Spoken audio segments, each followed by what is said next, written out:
Dis nou hulle laaste padkos. Ja, dis hulle padkos hier nou vir die trein. Alle jare kry jy nooit meer milisie. Dan gaan ek mos amper te goed.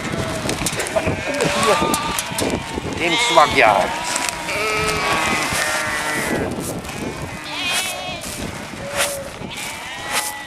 Dis Henny Steenkamp.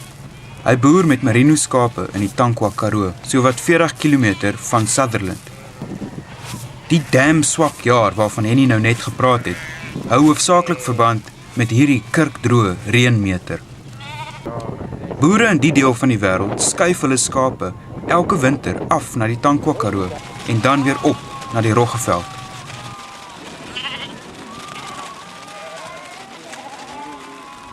Die rede hiervoor is omdat die Roggeveld te koud is vir die winterlammers.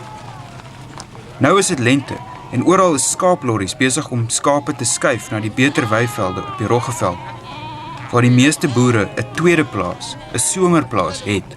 Maar Henny is een van 'n kleiner wordende hoeveelheid boere wat nog agter hul skape aanstap en somme in die veld slaap.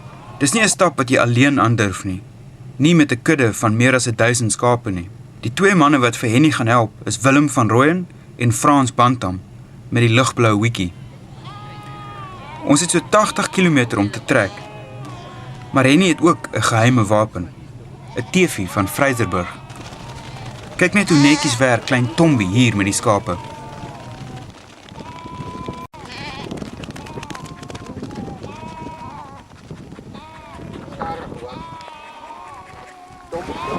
Wat vat jy alles aan? Water. Yep. En in die sak? As jy kom weer, kan ek die pad klaar. Soos Willem daar sê, word daar vir die volgende 4 nagte of so in die trekpad geslaap, in die veld. Dis September en hoewel die winter se tande getrek is dit nog maar baie koud. Henny en sy vrou, Anne-Marie, ry die karavaantjie teen 'n slakkepas agter die skape aan en slaap snags in hom.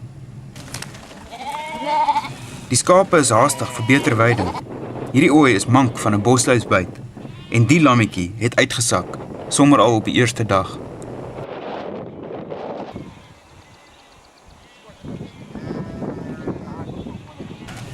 Vandag is die moeilikste dag. Ons poort tot die plateau teen die Roggeveld berge op is Vloksberg. Ja, kyk net hoe mooi lê die ou paaie daar uit. Die van onderaf, die Ossewaarpaai pad. Duidelik. Daar gaan ons een plek oor, daar loop die oor om, daar oor gaan die vier en dan kom ons hele paadjie oor. Vloksberg self is 1441 meter hoog en vra nogal baie van 'n skaap.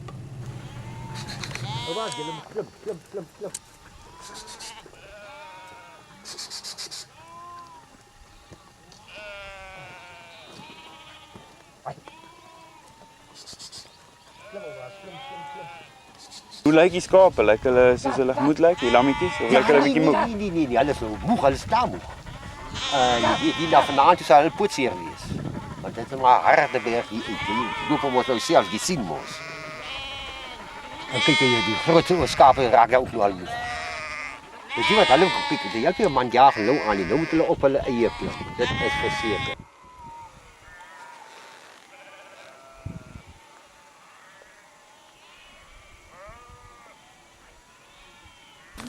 Bo op die plateau gaan dinge makliker. Die veld is skielik groener en die wêreld weer plat. Het hulle redelik maklik geloop?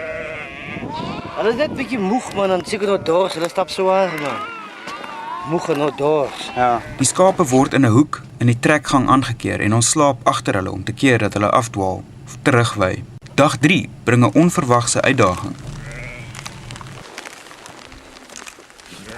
Dis ons gaan maar repeat. Hy gaan nou toeslaan, nou gaat die reën. En nou is my mense, hulle kan nie oor, jy weet, in so 'n geval kan man eintlik in die reën trek nie. Ja. Want nou gaan ek op die groot pad. Nou ja, daar is dit tussen motors en dan gaan dit So die trek gaan 'n dag langer word. Definitief. Want die ding is, kyk, nou gaan ek hulle laat oorstaan tot môre. Dat die reën nou maar eers verbygaan. Okay.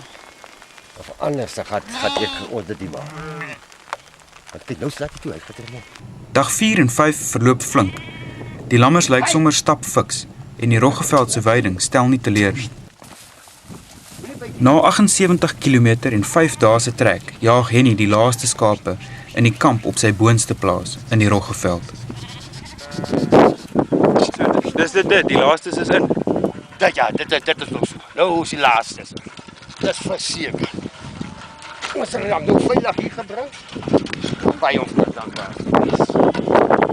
Hier sal hulle wei en vet word. En in die winter sal hulle almal aftrek na die Tankwa om te gaan lam.